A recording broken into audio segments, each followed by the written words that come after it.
باس لە پەیوەندیە کۆمەڵایەتیەکانەکەین لە ڕوانگەی ئاینی پیرۆزی ئیسلامەوە لە مانجی ڕەمەزانی پیرۆزا بێگومان مانجی خێر و بەرەکەتە تا چەند بتوانین ئێمە وەکو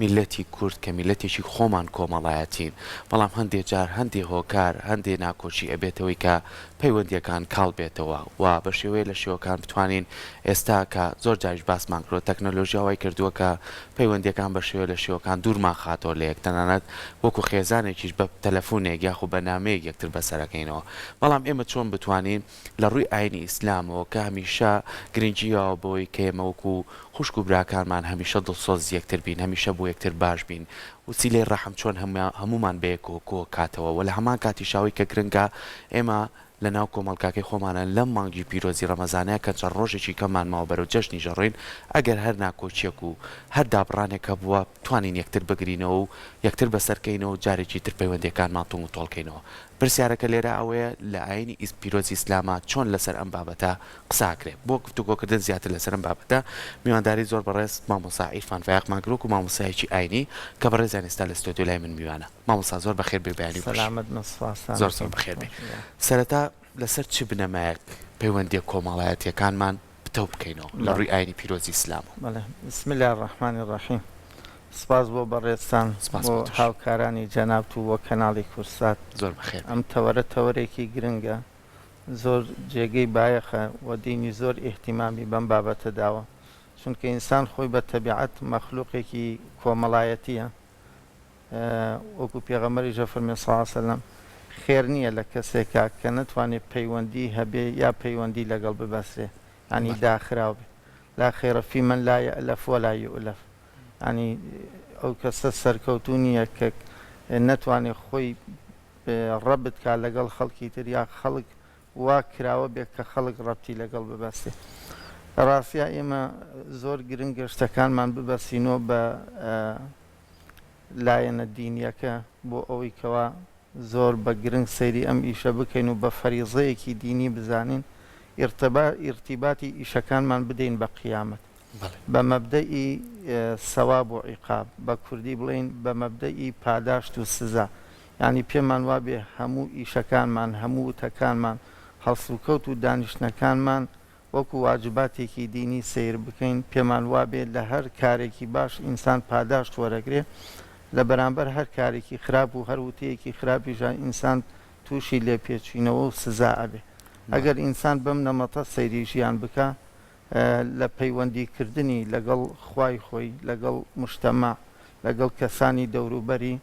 دائیمەن ئینسانێکی نافیع بێواتە پێویستە سودمەند بێ و هەوڵیش بدا دائیمەن خزمەت بە دەوروبەرەکەی بکە و دوور بکەوێتەوە لەو شتیانەی کەوا زەرەر بە دەوروبەرەکەیەکێن کاتێک کە ئێمە ئەم دوو چەمکە بەیەکۆ بەسین واتە پەیوەندیە کۆمەڵایەتیەکان ببەسینەوە بە دینەوە ببەسینەوە بە مەبدەئی سزا و پاداشتەوە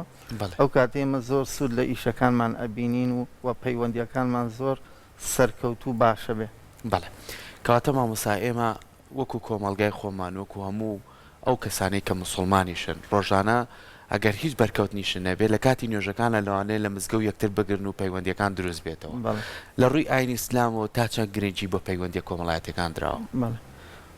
خۆی ئاینی پیرۆزی ئیسلام بە تەبیعەت ئاینێکە بۆ جەماعەیە وەکو خوا لە قورئانە بە پێغەمبەرە فەرمێ صلی الله علیه وسلم وما أرسلناك إلا رحمة للعالمين يعني دينك دينك بو مجتمع إنسانش كائنێکی اجتماعية مخلوقێکی اجتماعية وپێویستە خزمەت بە مجتەمەعیش بکە فەلەبەر ئەوە دین کۆمەڵێ بابی زۆر گەورەی داناوە بۆ مۆزوعی پەیوەندی کۆمەڵایەتی کە لە خێزانەوە دەست پێەکە کە ئەساسێکی زۆر بتەوە کە پەروەردەیەکی خێزانی بەخۆر ببێت چونکە پەیوەندی ئینسان سەرەتا لەگەڵ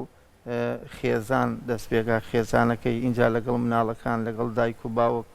لەگەڵ ئەم کەسانی کەوا لە دەوروبەری ئینسانان ئەمە پەیوەندێکی کۆمەڵایەتیە ئەم پەیوەندێکی فەرزە ئینسان چەنە پەروەردەیەکی دروست بکرێ لەناو ئەم خێزان و خانەوادا چونکە وەکو حکوومەتێکی بچکۆلەوایە کۆمەڵێک کەس و خەڵکی لە خۆگرتووە ئەگەر ئینسان ئالێرا پەیوەندێکی بەهێزی ببێت لەگەڵ دایک و باوکی خۆی لەگەڵ باپیرە و نەنکی لەگەڵ مامە و کەس و کارەکەی خاڵەکانی پورزا و ئامۆزا مناڵەکانی خۆی ئالەما سەرکەوتوو بوو معنای وای ئینسان لە دەرەوەی دەتوانێت سەرکەوتوو بێت لەگەڵ مجتەمەعەکەیە. ئیسلام کۆمەڵێ دەواازەی باشی داناوەیەکی لەوانە پێغەمبەر صلی الله علیه و سلم فەرمی ئینسانە بێت سەلام بکات لە خەڵکی ناسراو و نەناسراو. یعنی ئەو کەسانی کە ئەیان ناسی ئەو کەسانی کە نایان ناسی پێویستە سەلامیان لێ بکەیت، کەواتە تۆ دەرگایەکەیتەوە بۆ ئەوەی کەوا تێکەڵ بە خەڵک ببی. وەخوا لە قورئانە ئافەرمێت يا أيها الناس إنا خلقناكم من ذكر وأنثى وجعلناكم شعوبا وقبائل لتعارفوا. يعني خوای تعالی هەموو گەل و میلەت و قەومانەی دروست کردووە بۆی معریفە بگۆڕنەوە لەگەڵ یەکتری، تعارف بە یەک بکەن، سوود بە یەکتری بگەێنن، قازانج بە یەکتری بگەێنن. ئەویش بە چییە بێ بە پەیوەندی کۆمەڵایەتی، بۆ چونکە ئینسان بە تەنیا ناتوانێت خۆی کامڵکە. ئینسان لەبەرەوەی مەخلوقێکی ئیجتیماعیە دائیمەن بە شوێن ئەوە گەڕێ خۆی تەواوکە. چۆنیش خۆی تەواوەکە ئەبێ لەگەڵ خەڵکی تر دەستێکەڵی بکە. ئەوەی لای تۆ هەیە لای من نیە، ئەوەی لای من هەیە لە لای تۆ نیە. بۆی احتیاجەکانمان تەواو بێ، پێویستیەکانمان تەواو بکەین، ئەبێ مبادلەی نەفع بکەین، سوودەکانمان بە یەکتری بگۆڕینەوە، قازانج بە یەکتری بگەێنین. بابێکی تر لە دینە دانراوە بابی سیلەی ڕەحم،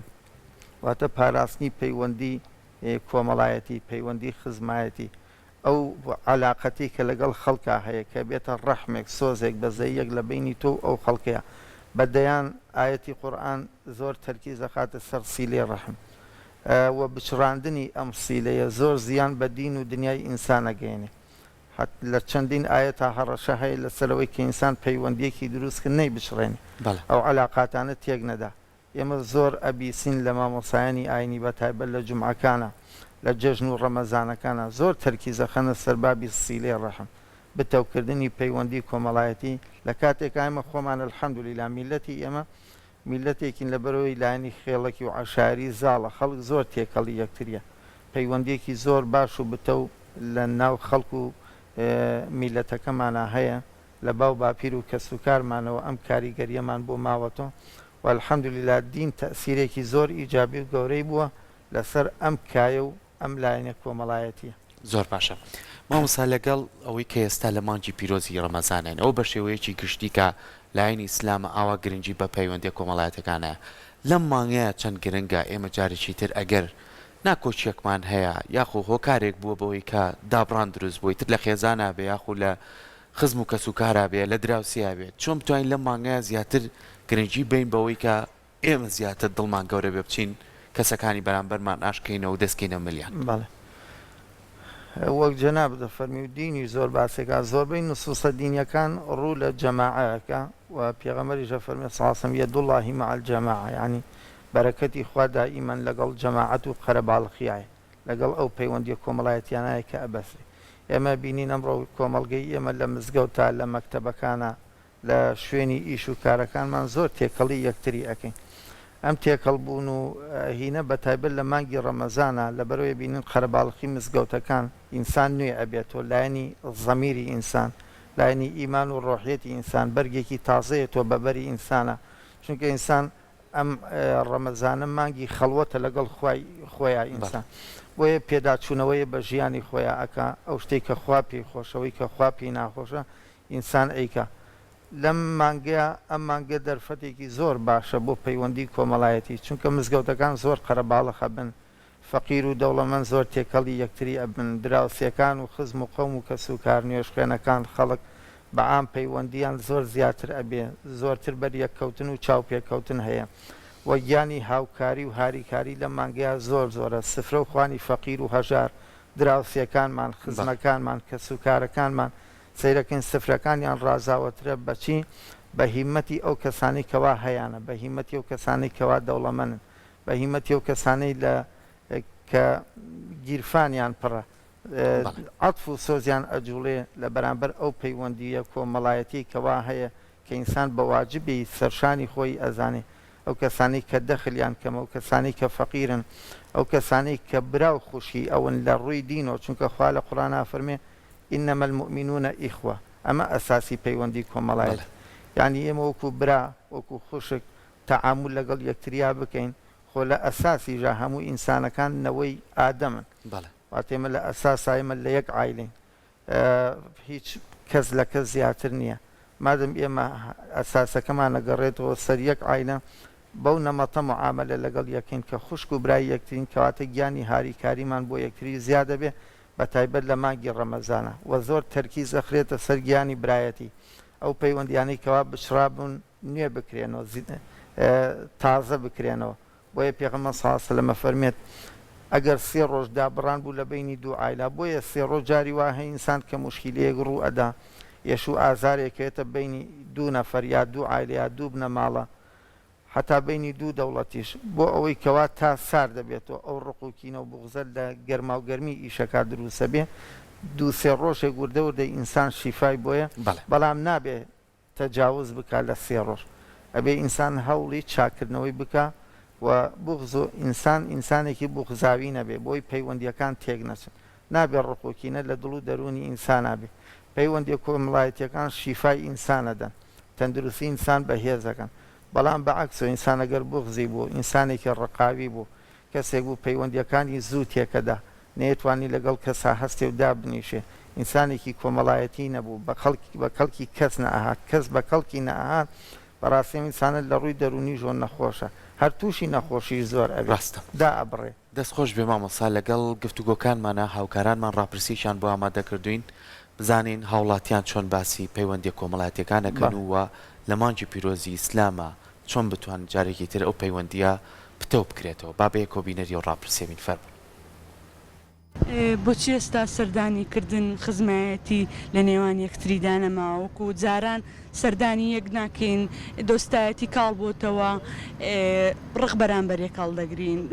لە بەرامبەر یەکتردا دڵ فراوانینە بۆچی ئێستاوای لێهاتۆ چی بکەم بۆی وەکو جاران بێتەوە برادەرایەتیە خزمایەتیە دۆستایەتیە ئاواتون بێتەوە بەردەوام لە یەکتری پرسین و سەردانی یەکتری بکەین بەڵێ سەرەتا بەخێر بێن خۆی لە بیدایەتی فەیسبوک بە دەرەجەیەک تاسیری زۆرە ئەو تەلەفۆن و تەلەفۆنکاری ئێستا بۆ نمونە کابرا پێشتر تەلەفۆن نەبوو ئەمە لە هەفتەشدا ئەحتیمالی هەیە 2000 سەردانی مارە پلکمان یا مارە مامان دەکرد ئێستا ئەو شتە نمایە کابرا کە دەمریتن هەر بە تەلەفۆنش دەرێکا کە سەرخۆشی مەجال نییە بێم و لەبەر ئیش و کار و زیاتر تەلەفۆنە مەستا ئینسان تەمەشاکە ئینسان ئەگەر شتێکی لە دریدا بوو ینی نەگەیشتە قەناعەتی لە هیچ جێگایەکی ینی ئەو سادیقەی نییە ئەو ویشەی پێ بکرێن ئینسان ئستا ئەو ڕۆخەرک نەبوونە بمانەوە نەمانەیە نەبوونە مەشغولە بە ژیانی لە ژیانەکەیدا هەرچی دەسیرۆ دەبە نیتی پێویستەکانی ژیانی ڕۆژانەی بەدەست ناکەوی ئیتر خەرک مەشغولە بەخۆیەوە لۆیە کۆمەلایەتیش کم بووە لەبەرەوەی خەرک بەخۆیەوە مەشغولە یەکەم سەبەب لە بە کۆڕۆنای ئەو سارەکونی سارەکە کۆڕۆناوە بۆ خەرکەکە لەوەندە هاتچ یەکدری ناکە و دووش لەبەر خەت و ئینتەرنێت و ئەوانە خەرکەکە بێڕەعم بۆ لەگەیەک درەکەی خاین نییە و چی برین زمانی قەدیمەوانە زمانەکەی پێشترین نیە خەرکەم و بێڕەعم بۆ لە بە کۆڕۆنا شتان زیاتری لە بە خەت و کۆڕۆنەیە هەموو لە سەخەتی ئەو شتانەیە دەبان والله خۆی مەسەلەی ئابووری دەورەی گرنگجیە لە پەیوەندە کۆمەڵایەتیەکان بەعقەد لەبە مەشغولی خەڵک لەبەی شکار و پێرانە گەیشتن و باری ژیان قوڕز بووە ئەو تۆزێک پەیوەندە کۆمەڵایەتیەکان هاتچۆکانی تەسیری کردیە پێش هەموو شتێکیش بەڕاستی ئەو وەزعی بەسە کوردستاندا هات وەزعی سیاسی بەڕاستی حزبەکان دەورەی کاریگەریان هەبوو لە دڵشکانی خەڵک و لە دووبەرەکی و ناکۆچی و شتانە ئەو شتانە دەوری هەبوو بەعقەد ئەوەش پێویستە ئیشی لەسەر بکرێتن پەیوەندی کۆمەڵایەتیەکان لەخوا بەجار هەتا ئێستا تۆزێک ماوە ینی خەڵک لە ڕۆی تۆڕە کۆمەڵایەتیەکان تۆزێک ئاگای لێکدری هەیە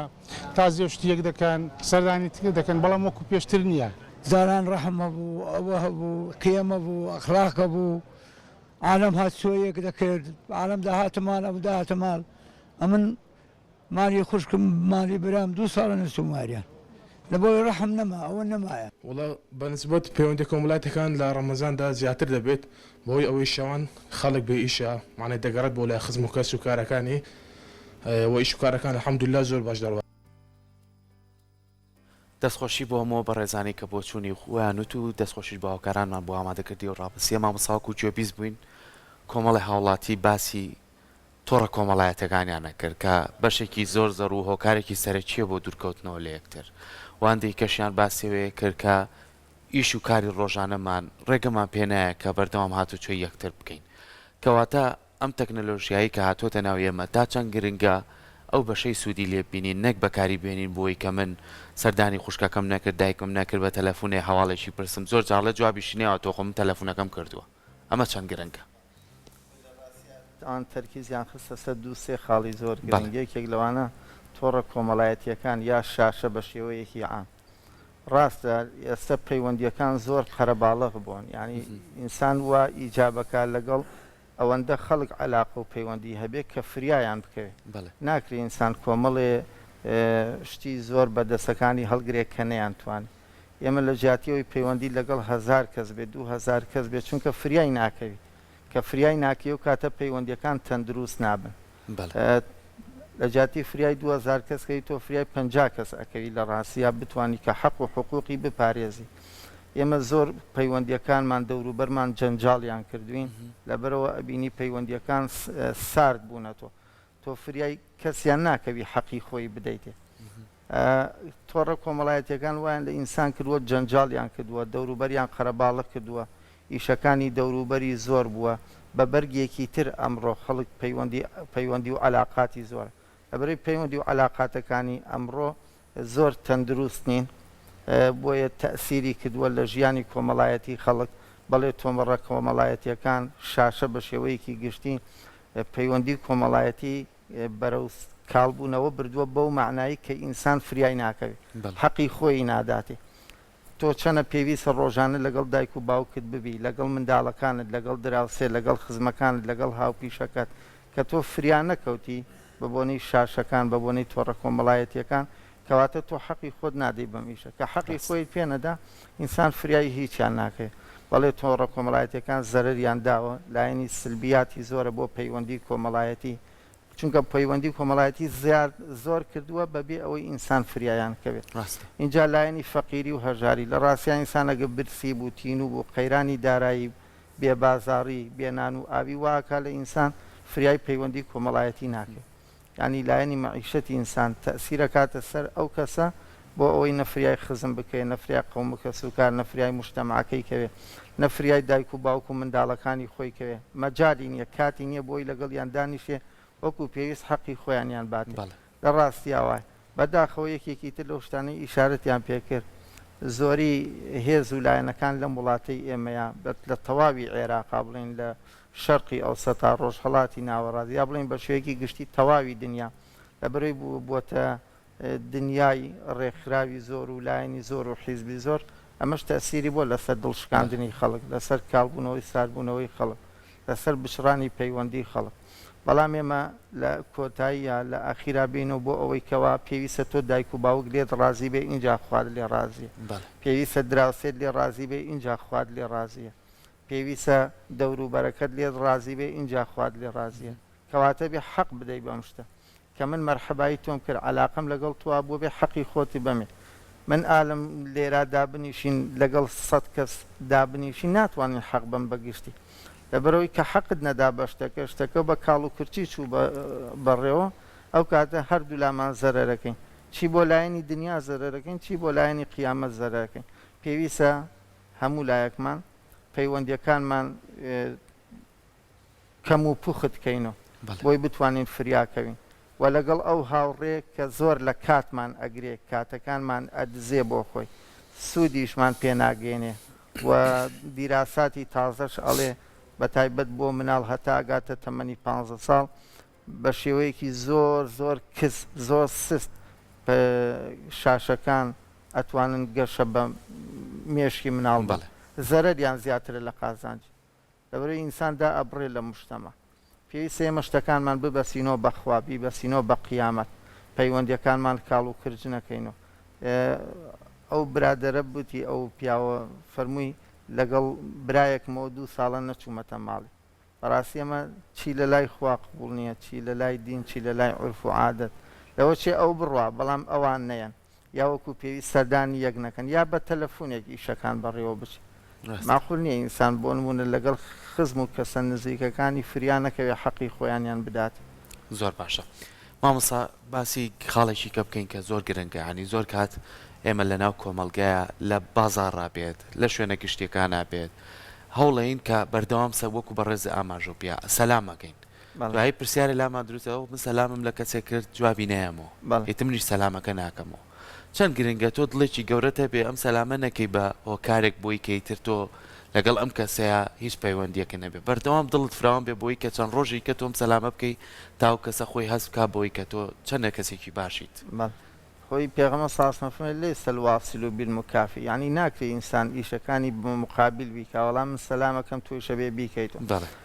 احتیمالی ئەو کەسە خۆی دائیمەن دینەڵێ معزەرەت بۆ خەڵک بێنەرە ینی تۆ سەلام لە یەکێک ئەەکەی ئەو جوابت ناداتەوە لە دینا فەرمێت تا 7 عوزری بۆ بێنەرە ینی وا بکە کە ئەم کەسە مەشغوڵ بووە ئەم کەسە کێشەیەکی ئەم کەسە ئاگای لە خۆی نەبووە ئەم کەس لەوە چێ من خەمسار بوو بم بەرامبەر ینی ئەوەندەشت عوزر بێنەرەوە بۆ بەرامبەرەکەت خۆت قەرزار بکەی بۆ ئەو بەس لەبەرەوەی عەلاقاتە نەبسڕێ خوا پێی خۆش